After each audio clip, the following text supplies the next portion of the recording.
মা, তুমি মা মুখে আঙ্গুল দে, মুখে আঙ্গুল দে। কান্নাকাটি কেন সকালে উঠে? ও আচ্ছা, এটা এটা কার ছবি? দেখো তো তোমার মাসি। এই দেখো মাসি, এই যে, এই দেখো মাসি, এই দেখো, এই যে মাসি, এই যে মাসি, এই যে মাসি, এখানে দেখো, এদিকে এদিকে, এখানে মাসি।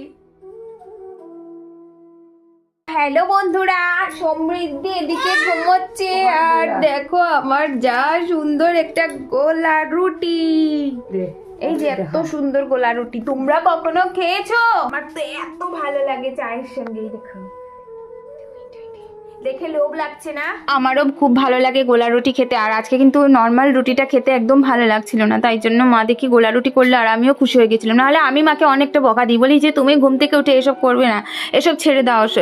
সৌম্যদীপকে নিয়ে যেহেতু রান্না করাই কঠিন হয়ে যায়, তো এসব করে কিন্তু টাইম অনেকটা নষ্ট হয়ে যায়। তারপরে কিন্তু রান্না বান্নার সব চাপ এসে পড়ে যায়, আর কোল থেকে তো নামবেই না। তারপর দেখো ওকে নিয়ে এত টেস্টি একটা এই যে সয়াবিনের তরকারিটা রান্না করেছে, এটাকে দু রকম খাওয়া যাবে। এটা একটা হচ্ছে মাংসের মতন, আর একটা হচ্ছে পুরো নিরামিষভাবে। আর এত টেস্টি, ওই কস্তুরি মেথি দেওয়ার পরে এটার সুগন্ধ চারিদিকে ছড়িয়ে পড়েছিল। আর হচ্ছে যে মানে ঘরের ভেতর গন্ধে অনেকটা সুন্দর লাগছিল। আর আমি পুরো ভাত খেয়ে আরও খেতে ইচ্ছে করছিল আমার, তো আমার তো পেট ভরে গেছে। আর এদিকে দেখো সৌম্যদীপকে চুল কাটার পরে ও তো পেছন সাইডটা ভালো করে পরিষ্কার করতে দেয় না কখনো। আর কাকুটা কিন্তু অনেকক্ষণ বসে চেষ্টা করার পরেও কিন্তু করতে দিল না। আর এদিকে মা বলল থাক, আমরা ঘরে দেখবো যে ওর পেছন সাইডটা পরিষ্কার করা যায় কিনা। ওকে তো একটু সুন্দর লাগে মানে পরিষ্কার করে দিলে আর কি। অনেক দিন হয়েছে ওর পেছন সাইড পরিষ্কার করা হয় না, মানে সব সময় চুল কাটা হয় শুধু। আর রেজার দিয়ে অল্প অল্প করে এইভাবে ওকে ভুলিয়ে ভালিয়ে মা একটু চেষ্টা করলো। আর আমি দেখো ঘুমোচ্ছিলাম সমৃদ্ধিকে নিয়ে, যার জন্য সকাল সকাল আমি মশারির ভেতর থেকেই দেখলাম যে সৌম্যদীপকে গান বাজিয়ে বাজিয়ে আর এটা করে দিল। এই যে রেজার দিয়ে ভালো করে পরিষ্কার করে দেওয়ার পর এখন হচ্ছে খাবার রান্না করলো মা। ডাল, গরম গরম বেগুনের ভাজা, আলু ভাজা। সৌম্যদীপকে খাওয়ানোর জন্য মানে খুব টেনশনে থাকে।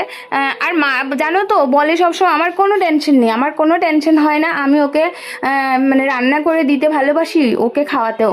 আর আমি নিজে পারি না আর কি ওর জন্য এত কিছু রান্নাবান্না করতে। তারপর দেখো মাছের ঝোলটা থালের সাইডে ওকে দেখাতে হবে, ভালো করে থালটা পরিবেশন করতে হয়, মানে ও এত কিছু বোঝে আর কি। ওর থালাটা খুব সুন্দর করে রাখতে হবে, মাছটাকে বেছে খাইয়ে দেওয়া হবে।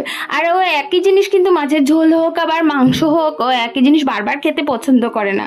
ওর জন্যই যত সব চিন্তা ভাবনা। আর আজকে বিকেলে আমার একটা মামাতো ভাই আসবে, ওরা মানে হসপিটালে গেছে, যার জন্য বাবা অল্পখানি মিষ্টি নিয়ে আসবে।